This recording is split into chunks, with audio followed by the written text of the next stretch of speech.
महंगाई के इस दौर में अधिकतर लोग आर्थिक मंदी से जूझ रहे हैं, चाहे वो नौकरी करते हो या व्यापार करते हो। खर्चे इतने बढ़ चुके हैं कि हर व्यक्ति ये चाहता है कि कहीं से भी कैसे भी उसे एक्स्ट्रा धन की प्राप्ति हो जाए, क्योंकि नौकरी व्यापार आदि में उसके खर्चे पूरे नहीं हो पाते। खर्चे चाहे मकान बनाने को लेकर हों, बच्चों की शादी विवाह को लेकर हों या बच्चों की पढ़ाई को लेकर हों, सभी लोग ये चाहते हैं कि पैसा कमाने कोई शॉर्टकट रास्ता मिल जाए, जिससे कम समय में ही वे अपनी आर्थिक समस्याओं को दूर कर सकें। इसके लिए लगभग सभी लोग उस रास्ते पर चलने को तैयार रहते हैं जहां से धन प्राप्त हो सके। कुछ गलत प्रवृत्ति के लोग अनैतिक कार्यों से भी, नंबर 2 के कार्यों से भी जुड़ जाते हैं जो समाज के लिए अच्छे नहीं माने जाते, फिर कभी न कभी कानूनी शिकंजों में जरूर फंसते हैं। कुछ दूसरे लोग अन्य कार्यों के द्वारा रातों रात धन कमाना चाहते हैं, जैसे जुआ, सट्टा, लॉटरी आदि। कुछ लोग शेयर बाजार से जुड़ जाते हैं जिससे एक्स्ट्रा धन लाभ हो सके। और इस विषय को लेकर मेरे पास बहुत से लोग आते हैं जो कहते हैं, सर क्या मेरी कुंडली में शेयर बाजार से धन आने का योग है या नहीं।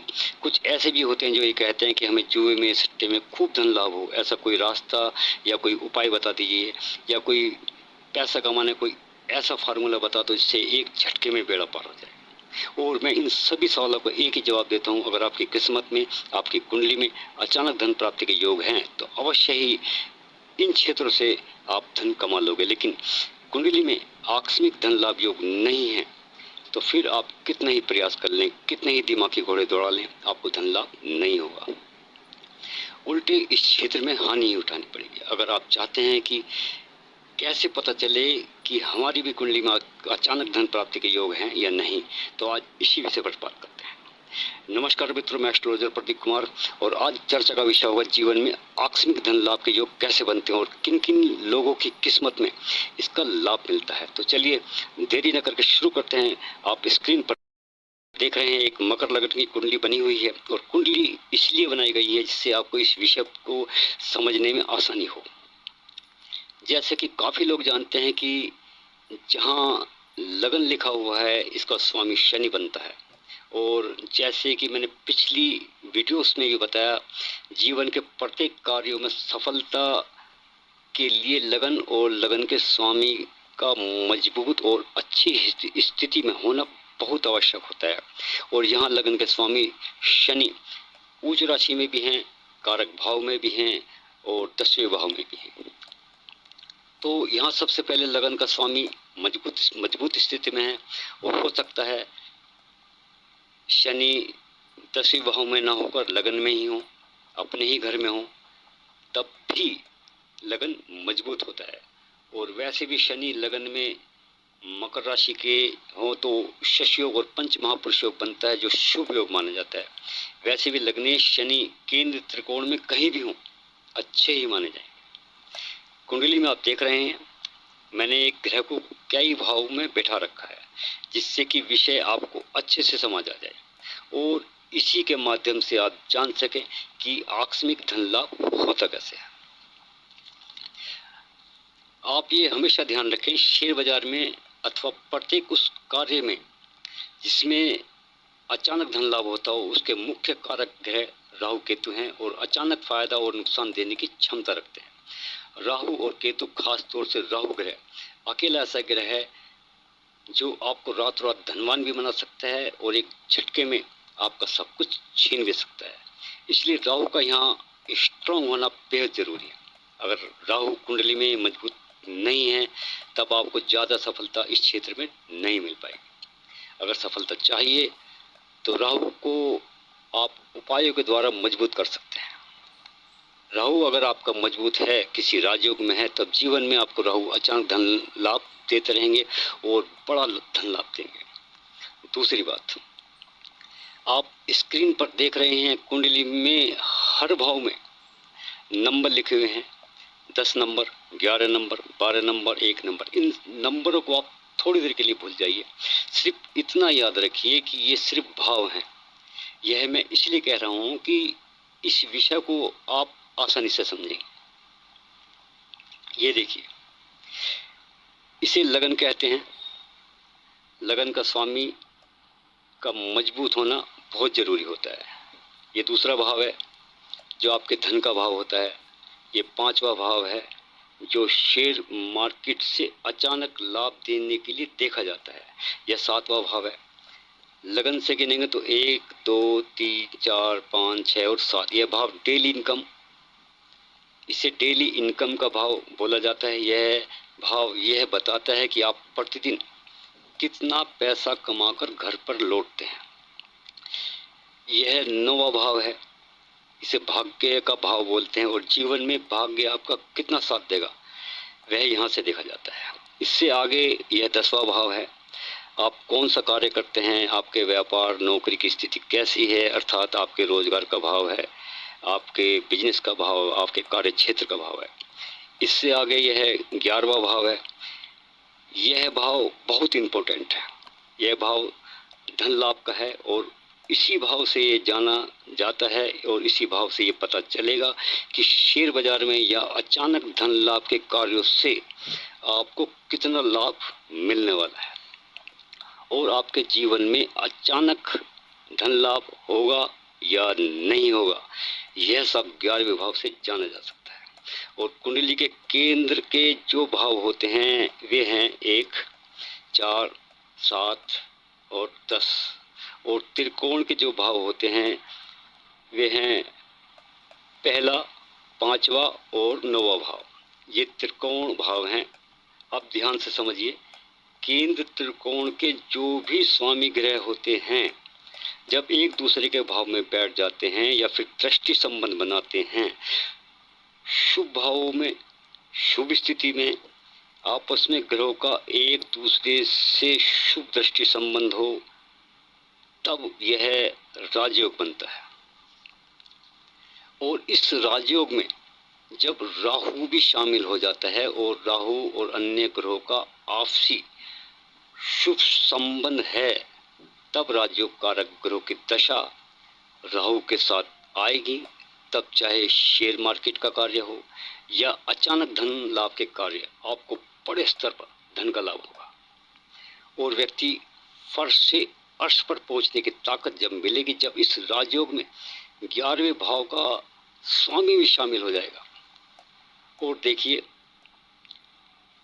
इस कुंडली में लाभ के स्वामी मंगल बनते हैं, जो शेयर मार्केट से धन आने का लाभ है, धन आने का भाव है, उसका स्वामी मंगल धन भाव में बैठे हैं, और मंगल लाभ के स्वामी होकर 5वें भाव में बैठे हैं और शुक्र को चौथी दृष्टि से देख रहे हैं। मंगल की दृष्टि, मंगल से गिनेंगे तो 1 2 3 4, मंगल की पहली दृष्टि शेयर मार्केट के स्वामी शुक्र पर है। 7वीं दृष्टि 8वें भाव पर, और 8वीं दृष्टि भाग्य भाव पर जहां बुध बैठे हैं। मंगल से गिनेंगे तो 1 2 3 4 5 6 7 और 8, अर्थात 11वें भाव स्वामी, या यूं कहा जाए शेयर बाजार से लाभ देने वाले मंगल का संबंध भाग्य स्वामी बुध से बन गया है। और भाग्य स्वामी होकर बुध बलवान है, अपनी उच्च राशि में है, या माना कि भाग्य भाव स्वामी बुध 10वें भाव में है। अब यहाँ मंगल का संबंध 5वें भाव स्वामी से बना, जो शेयर बाजार का भाव है। मंगल का संबंध भाग्य भाव या भाग्य भाव स्वामी बुध से बना, अर्थात अब शेयर बाजार में भाग्य की सपोर्ट मिलनी ही मिलनी है, ये तय है। 6ठे भाव में बैठे राहु, जो शेयर बाजार और अचानक धन लाभ के मुख्य कारक ग्रह हैं।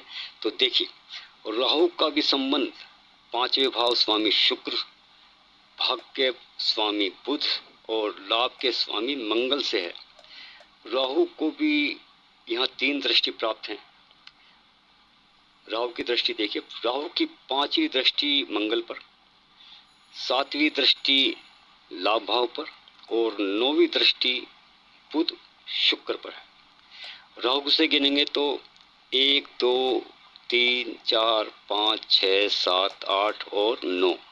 अब देखिए, शुक्र बुध शनि मंगल केंद्र त्रिकोण के स्वामी होकर मजबूत स्थिति में है और राजयोग में भी है। अब जब भी मंगल या बुध या राहु या शुक्र किसी एक की भी महादशा अंतर्दशा चलेगी, तब यह व्यक्ति शेयर बाजार से भारी मुनाफा कमाएगा। क्यों?